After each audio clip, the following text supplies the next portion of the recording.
Meet the Biz, we have a beautiful artist that has a 4-octave range, rich and sultry.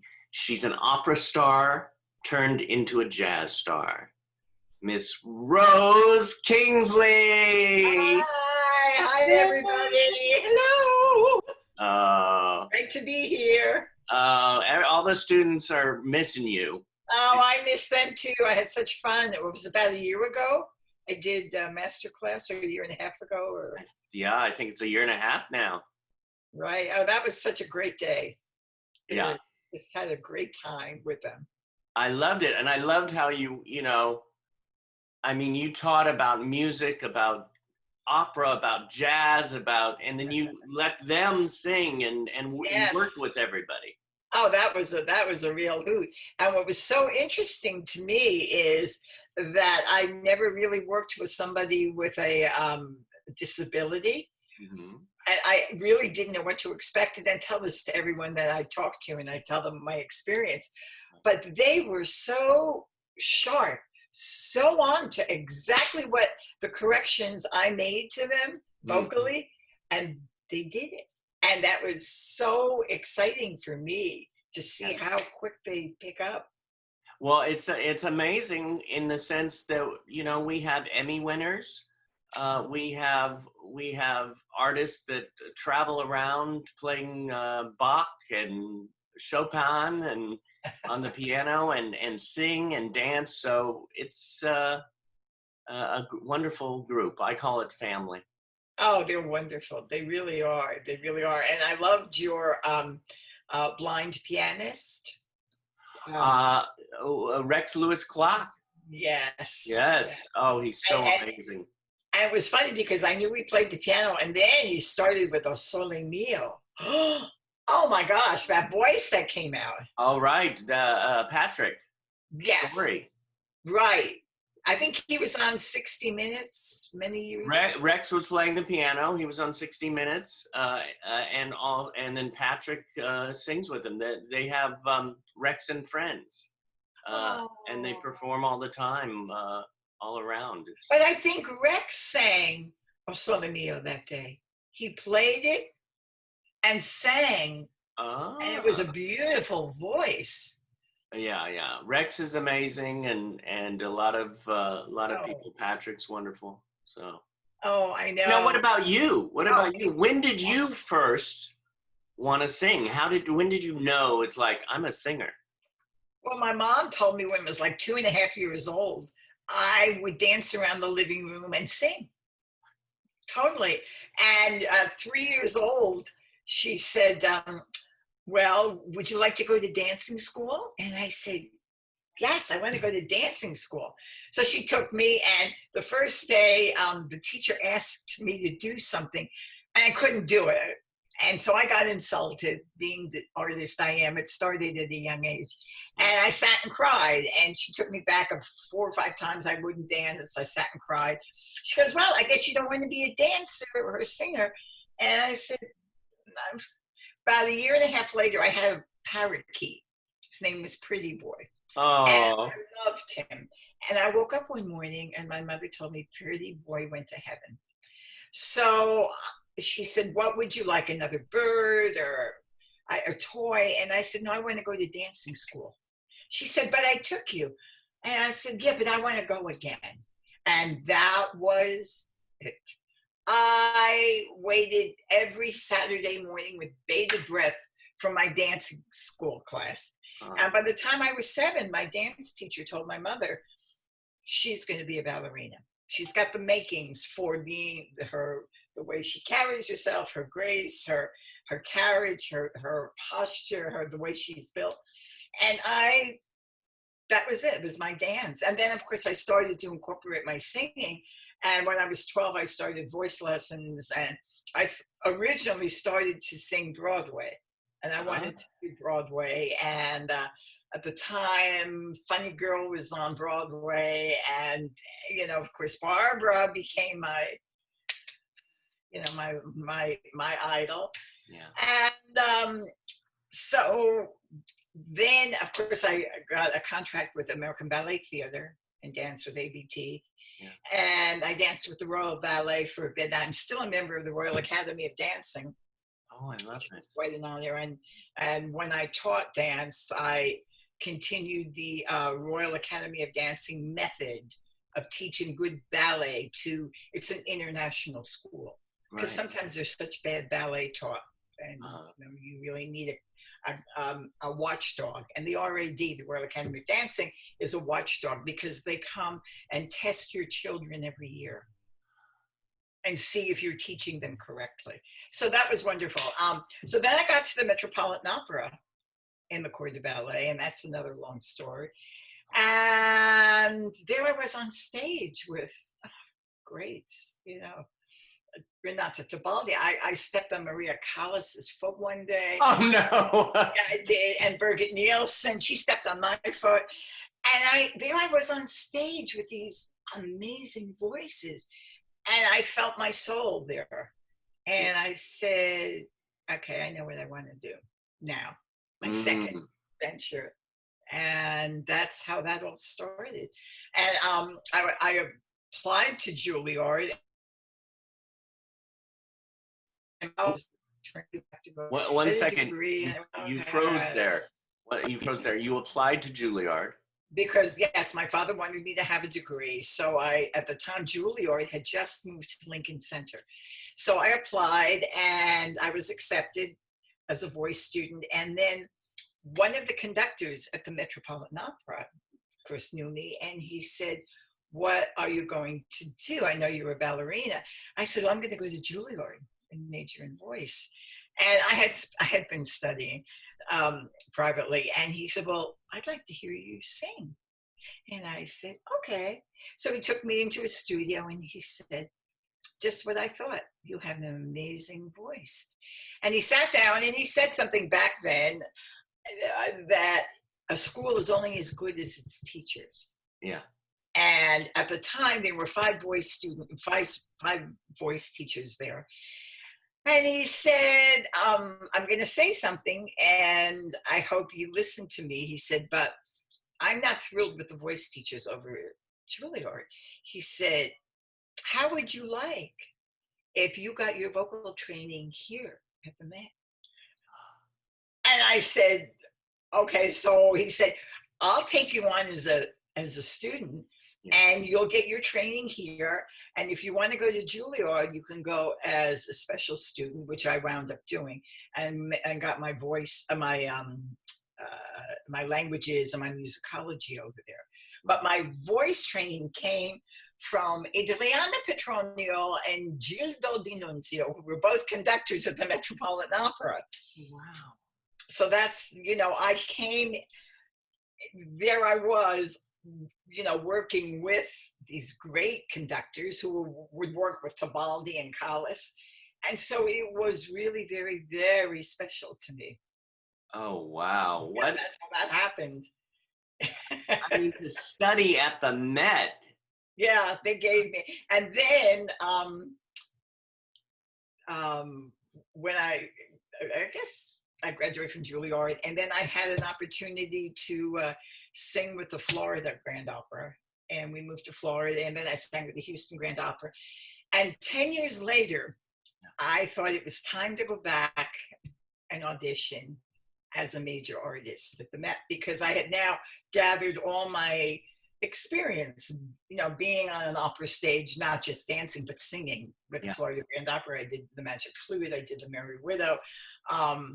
And so I went back, and a funny story, I was living in Houston at the time, and I brought in an accompanist from Houston who, let alone had never been to New York. Now she was going to play on the stage of the Metropolitan Opera for me.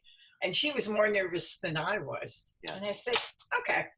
And we get to New York, and I got on the stage, and way in the back, I hear this voice who said to me, well, how the hell are you? And I couldn't see. And I said, oh. He goes, it's me, Larry Stayer. Larry Stayer was artistic director at the Met, and he remembered me from being a ballerina. So I said, I'm fine. He goes, well, wait. He had my resume in front of him. He said, so you're living in Houston, and blah, blah. And I said, yeah, yeah, yeah. And he said, great. Well, it's great to see you back here. He said, so what did you bring for me to hear? I said, well, I brought the 2 arias from the Magic Flute. I brought the aria from La Boheme and Michaela from Carmen. And then I said, or I could do the dying act of Swan Lake. And he said to me, without a hitch, he said, I've seen enough dying acts today. Let's hear the aria from the Magic Flute. And I did it, and he liked it. And then he said, what else did you bring? And I sang. And when I walked out, he said to me, now, is this where I can get a hold of you? Is this where you're living in Houston? I said, yes. So as I walked out, I said to my pianist, her name was Margot, I said, Margot, I think I did it. And she goes, are you sure? I said, no, I just knew. You can tell in an audition whether they like you or will I say, next, thank you. But he was really interested. Yeah. So I went back to Houston, and 2 weeks went by. I didn't hear from him. I thought, oh, no. So only Rose could do this. I picked up the phone. I called the Met, and I asked for Larry Steger. And they put me through to a secretary, and she said, who's calling? And I said, Rose Senerke at the time. And she said, hold on. And I waited for about 3 minutes, and he came on the phone, Larry. And he goes, well, I was just about to pick up the phone and call you. Oh, I said, great. And he got really quiet, and he said, well, do you want to know the truth, or do you want me to lie to you? Oh. And I thought to myself, could you lie? Because I sensed, you could lie to me, it's okay. And he said, well, let me tell you, you probably have one of the greatest voices I've ever heard in my life. And I was standing, but there was a chair behind me, and I just kind of collapsed into it. And there was a but to it. There was a but. But I heard what I needed to hear. He said, but you're like a wild stallion, and it needs to be contained and controlled. He said, so let me ask you another question. How much do you want this? How much do you want to come back here and sing at the Met? And I said, are you kidding? Just tell me what I need to do. And he said, okay, I'm going to take a chance with you. And he said, you're a year older than you should be in the Young Artist Program. He said, but I'm going to bring you back here, and I'm going to put William Bendiche and Richard Wojtak, who are great, amazing conductors. They're going to be in charge of you. And they're going to get you to the point where I think you're ready to stand on that stage. So that's how I got back to the Met. Oh, wow. Yeah, it was a great story. And, today, Bill Vendice, who was responsible for me, who lives in LA now, he left the Met, and he became musical director of the LA Opera. Mm. When Domingo wasn't there, he would take over for Placido. And when I started my school, the International Opera Institute, Bill would come and work for me and work with my singers. So we're still good friends. As a matter of fact, you called me about a week ago, and he goes, well, now that you're such a big pop star, he said, do you have time for me? Oh. So anyway. Well, you mentioned opera. So you mentioned Domingo. Yes. So yeah. What's a story that you What kind of story do you want? Oh, well, I don't know. Throw one out. One of your favorite stories with Domingo. Oh my gosh. Let me see. Okay. My daughter was 13 at the time, and I was home at night, and I had met, had worked with him and seen him, and he was, of all the singers, like if you compared Pavarotti and Placido and Jose Carreras, Domingo was the consummate singer, because although Pavarotti had an amazing voice, right, Domingo was a great actor, He was an amazing musician. He could play piano, and a great singer. And he had the whole package. Do you know what I'm saying? Pavarotti had the great voice. Pavarotti was not always the great actor. A lot of times he would just stand and sing, and it was amazing. The same thing with Carreras. But Placido had the whole Megillah, as they call it, you know, and he was so passionate. He loved his women. Anyway, so he called me one night, and my daughter answered the phone, a typical young teenager, and she goes, "Hello?" And he said, "Oh," and it's funny because Placido has a very, you think because he's got a big voice, he's got a very high voice, a very forward sound, I should say, as he sings forward. And he goes, "Oh, hello, is Rose there?" And my daughter said, "Yeah, who's calling?" And he goes, "Oh, it's Placido Domingo." And she goes, "Hold on." And she yells down and says, "Ma, Placido's on the phone." And I'm like, "Oh, gosh." I got on the phone to compensate for her. I went, "Hello." And he asked me, he said, Wait. 1 second. Wait a minute. 1 second. Okay, now. And he said, "Tomorrow night, I am," because Placido also, in his advancing years, became a conductor. He would conduct at the Met too. Yeah. Because he was a great musician. So he said, "I'm conducting. I'm not going to be singing Tosca, but I'm conducting." And afterwards, there was a party for the King and Queen of Norway. And he said, "Would you like to be my escort for the evening?" And I said, "Sure." So he said, "I'll leave tickets at the box office for you, and you come and sit in my box." And oh, nice. so I said, "Okay." So I got all, as they say in Yiddish, do you know the word verpitzt? Oh, yeah. Verpitzt means I was like Miss America, right? So I get to the Met, and I'm sitting in his box, right? His private box. And I'm kind of looking at the orchestra, and nothing started yet. And about 2 minutes later, this gorgeous brunette comes, and sits right next to me. And she's kind of primping and looking around. And I said, I said, "You are a guest of someone's?" And she said, "Oh, yes, I'm from Argentina. I am mezzo soprano. I am guest of Mr. Domingo." And I went, "Oh, great." And about 2 minutes later, this gorgeous redhead comes and sits on the other side of me. And I looked at her and I said, "So you're a singer?" "Oh, no." She goes, "I'm an actress." I said, "And you are the guest of Placido?" "Oh, yes." So I was supposed to go down to his dressing room at the end of the first act. So I looked at the mezzo and I said, "And you're going down second act?" She went, "Oh, yes." "And you're third?" "Oh, okay, I got the whole picture." So I go down to his dressing room after first act, and he was serving tea, and his agent was there, and everyone was there. And I said, he said, "Oh, thank you for coming. We'll go to the event later." I said, "Great."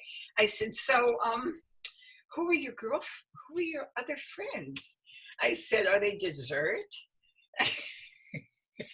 And he laughed. He went, "Oh, no, they are just my friends. That they're not going to the event with me." I went, "Oh, okay." And it was very interesting. He loves women. Placido loves women. And he took you as his date? Yeah, well, as his guest, yeah. I love that. Yes, no, there was nothing between us. It was strictly professional. He liked me, I liked him. And when I did my big event for Alan Shepard at the Washington Hilton Hotel, celebrating Alan Shepard's 30th anniversary in space, they asked me to sing, and I invited Placido to come with me and sing with me. Well, I love the history that you have. It's crazy, right? It's amazing. I mean, you sang for 3 presidents, right? Or you? I did. I sang for Bush Senior, Uh-huh. and there's a quick story. Am I running out of time, or can I keep? No, we're fine. We're fine. Okay. All right. So this was in New Jersey, and they asked if I would sing the national anthem for President Bush, George H.W. Yeah. And I said, sure. So it was in New Brunswick, New Jersey, and I got to meet the president, and then told us it was time to go on stage. So there was Secret Service in a line, then President Bush, then Secret Service, then me, then Secret Service, because we were all in a line. Well, the Secret Service right in front of me was carrying, from what I understand, was called the football, meaning that if there was a nuclear war, the president was always within, having the red phone or whatever to see what's going on. And so the Secret Service in front of me dropped the suitcase, and all these cards fell on the floor, and they were numbered 1, 2, 3, and I think it was what to do in the case of a nuclear attack or something, right? Well, because Rose is who she is, yeah. I wanted to help. I wanted to help pick up these cards on the floor. And as I bent over, I felt something grab the back of my dress and pull me up. And it was a Secret Service. And he didn't want me to touch those cards. Because, he was really helping me, as I found out later, because had I touched one of those cards, I would have been interrogated for a long time.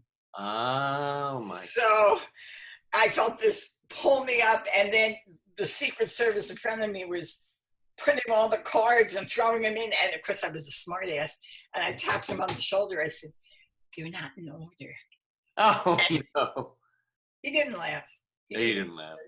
Oh my God. But then I sang, and then I have a picture of President Bush came up to me and he said, "I want you at the White House. I want you to come and sing for me at the White House." And then I did a fundraiser for William J. Clinton, and that was in Houston.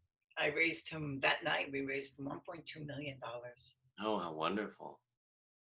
And then I did the Bob Hope special, and Jerry Ford was there, and I got to sing for Jerry Ford, and he was lovely.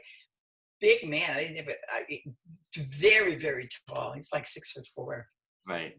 Anyway, but so it's been and then I did His Royal Highness, Prince Charles. Oh, wow. Goes in all around the world you've been with this beautiful voice. Now, most of that was for opera? Yes. I was singing opera, and I would throw in a couple of Broadway things, like from Carousel, and like "Do If I Loved You," things like that. But I was not singing jazz at that time. Right. When did you start singing jazz? About 7 years ago. Here in Palm Springs, there is a place called Vicky's of Santa Fe, which is pretty well known for jazz. And a friend of mine, Pat Rizzo, who is one of the great sax players. He played for Sly and the Family Stone. Do you remember? Oh gosh, I love Sly. Yeah, he played for them. And when I moved here, he said to me, "Oh, you're an opera singer, and you're at the Met." And he said, "Do you know my uncle, who was music librarian at the Met for 40 years?" I said, "Of course I know your Uncle Johnny." So we became friends. And every time Pat would play, even at Vicky's, he would call me up. But I would do something kind of operatic, or something. Well, this one night he called me up, and I don't know what possessed me, but I did a jazz song. And he fell off his chair. And he said, "I didn't know you could sing like that." I do occasionally. And he said, on the piano was Bob Corwin, who was Johnny Mercer's son-in-law. And he said, "You need to get with this man here." Yeah. And that's how it all started. And Bob and I have been together for 7 years as my musical director. And he played for Johnny for 20 years, collaborated with Johnny, and wrote songs with Johnny, traveled with him. And he was also musical director for Peggy Lee, Carmen McRae, and Nita. Mm. And now at 86, he's mine. I mean, as musical director, and he's phenomenal. Yeah. And we just did a recording at Capitol Records. Yes, a full album? Full album. And it was supported by the Mercer family. Right. It was, we're very close with Mandy Mercer, who was Bob's wife. And she lives here in the desert. And Bob's son, who is Johnny's grandson. And they love, his name is Jim Corwin. And they said, why don't you do, since my father was Johnny's pianist, and he's 86, and we love what you do with my grandfather's music. We love your drama, because he would have loved it. Why don't you do a recording? Why don't you do a CD of my grandfather's music? And they arranged it at Capitol Records, because Johnny started Capitol Records. Mm. And we got there, we did it in February, and it was so surreal. They gave me Frank Sinatra's microphone. Oh my gosh. Oh, and then, I mean, just being in that shrine, and it was amazing. Well, you knew Frank. I did. Yeah. That's another story. No. It's a good story. Yeah. But oh, hold on. Capitol Records was, oh my gosh. I walked in there and I was like, I just looked, there's Frank's picture, Nat King Cole, Peggy Lee, but anyway, we just did a final mix, and it should be out in July. Oh, that's perfect. And you could get it on your website and. Oh, it's gonna be all over, and Seriously Sinatra will be featuring it, and we talked to them because they play my music now. Yeah. On Seriously Sinatra. So they're excited about it. They want me to do possibly a show, an interview with Johnny's grandson, and talk about Johnny Mercer and, the new album that's coming out. Right. And it was great. And Bob and I did no trio. We did it with just piano, and it's stunning. Bobby is such a great, they don't make pianists like Bob Corwin anymore. He's really cool. I say the telephone rings, and he makes the telephone on the piano. I say it's the rain, and you hear dun dun dun dun. You hear the rain, and or if I'm saying Laura, and on the train that is passing through, you hear the train passing through. He's phenomenal. We complement each other. He is an accompanist. He's just not a pianist, and there's a difference. Yeah, yeah. So, yes. This is a two-part question. What is your favorite opera piece to do? And what is your favorite jazz piece? Okay. Well, I wound up in the opera world, about 10 years into my career, a serious career, that I was told by a wonderful conductor and musical director from the Houston Grand Opera, named John DeMaine. He said to me, Rose, they originally had me as a soprano, a very high soprano. And he said to me, Rose, you're a dramatic soprano, which is lower but bigger sound. Anyway, I wound up singing all the crazy roles.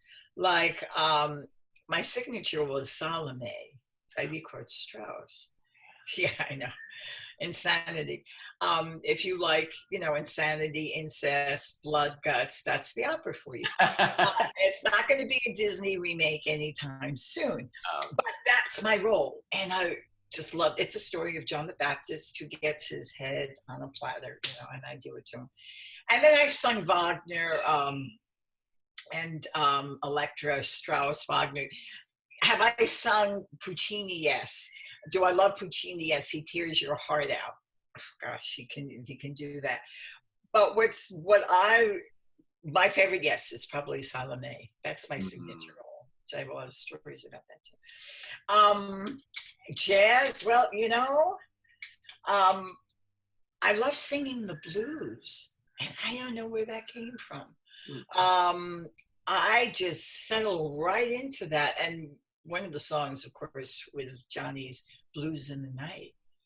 And I really nailed that one.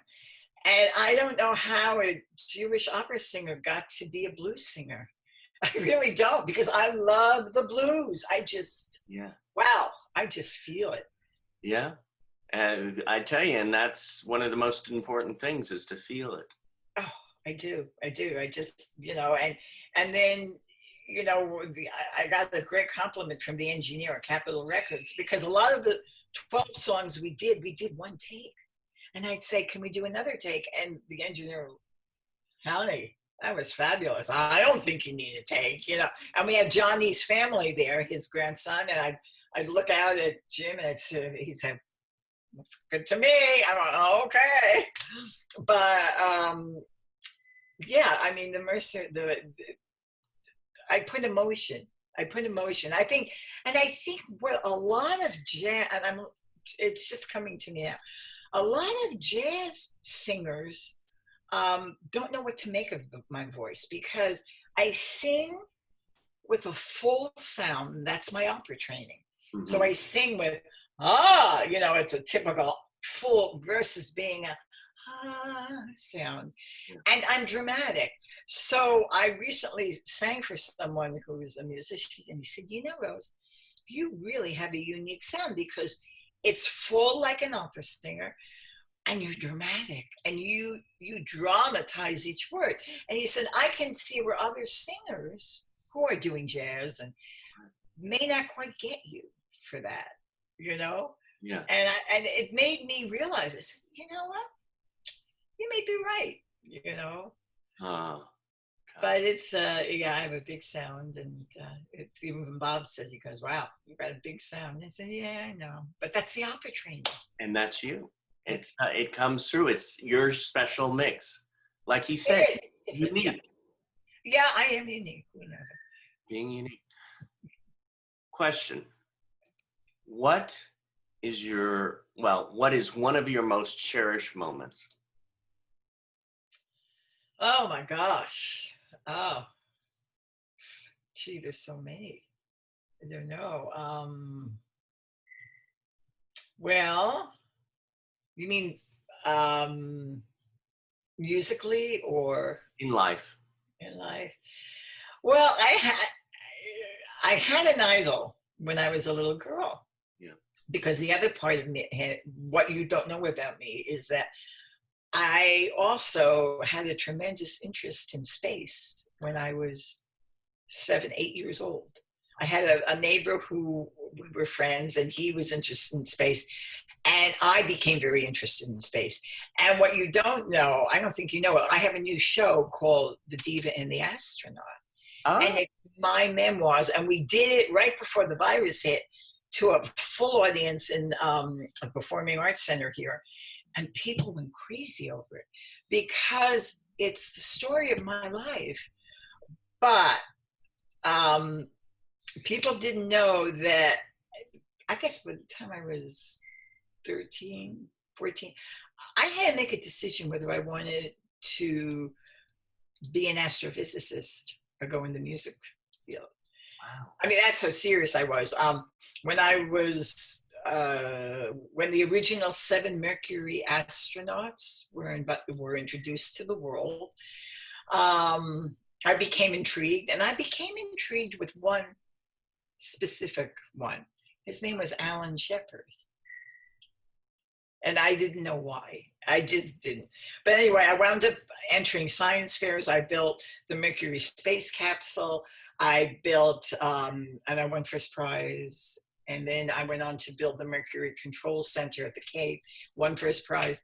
And it really, I wanted, my mother used to say, you'll dance on the moon,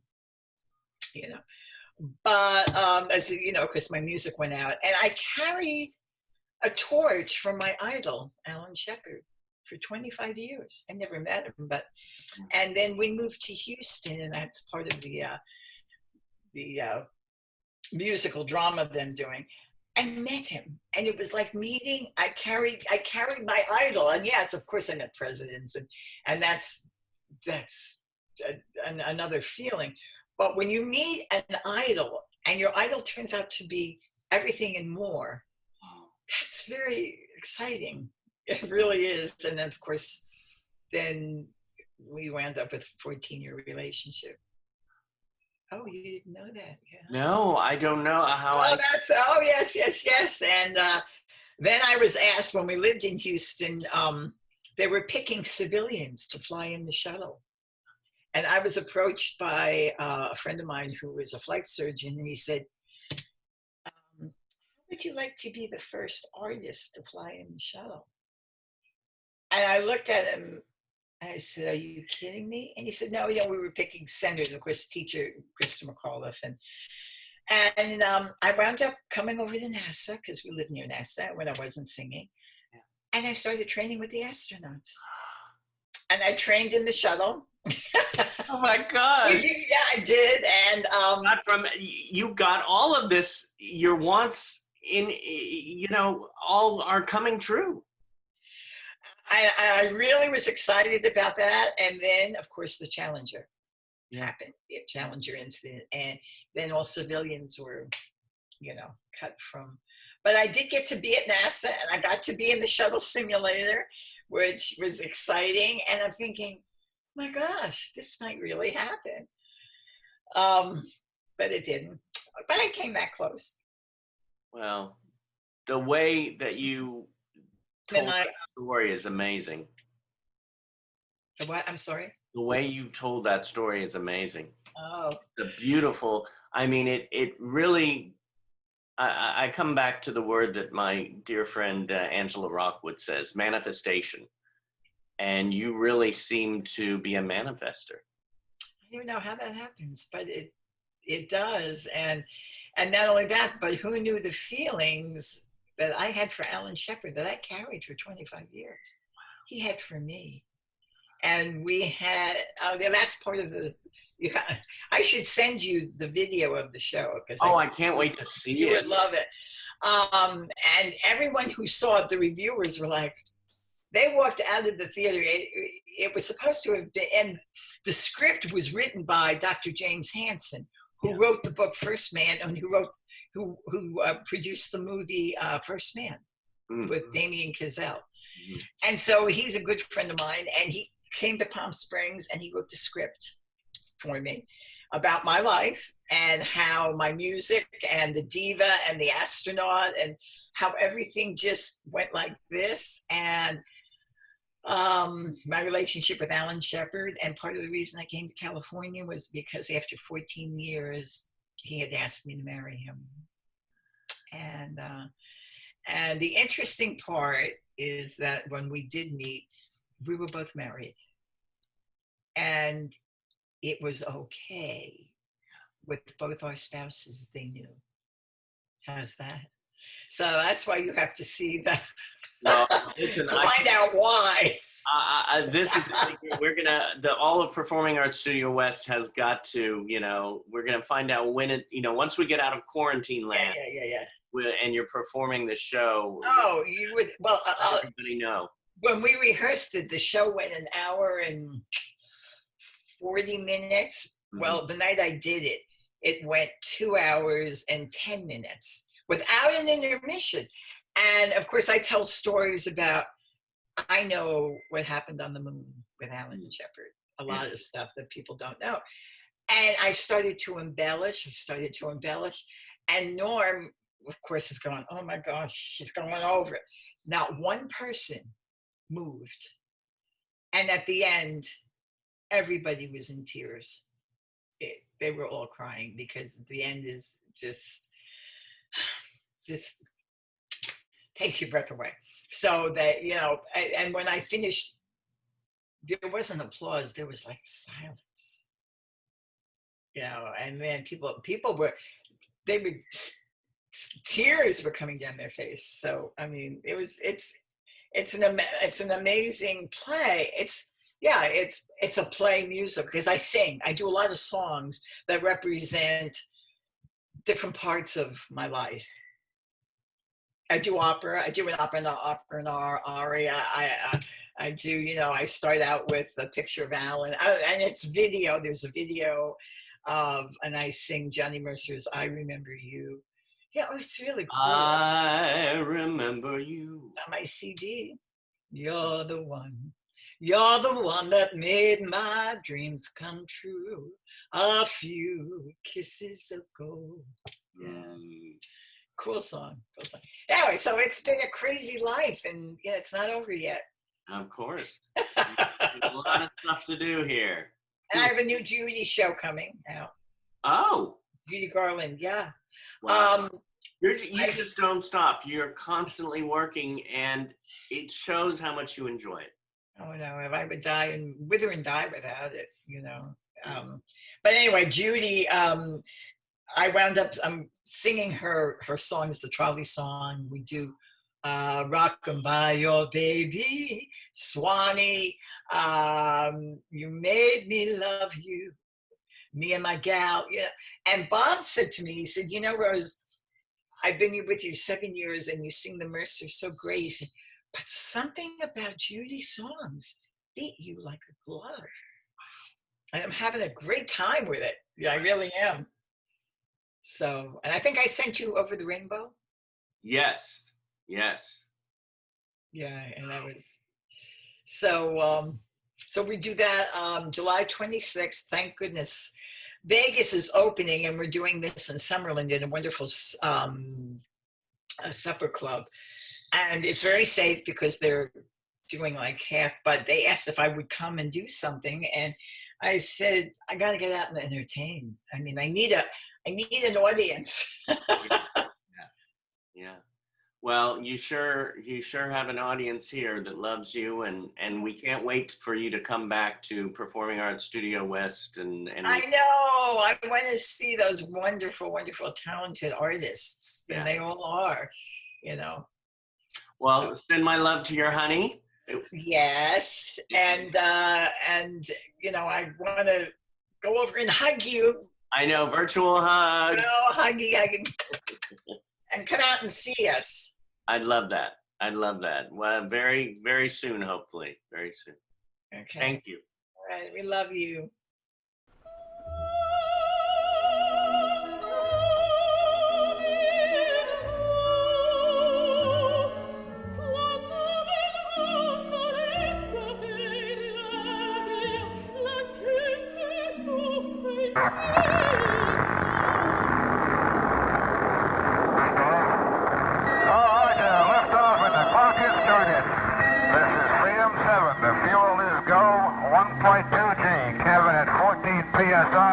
All systems are go. The Diva and the Astronaut is the true story of a forbidden love between a rising opera star and a world-famous space hero. This one-woman musical drama starring Rose Kingsley will take you on a journey of love and discovery that you will never forget. Fairy tales can come true.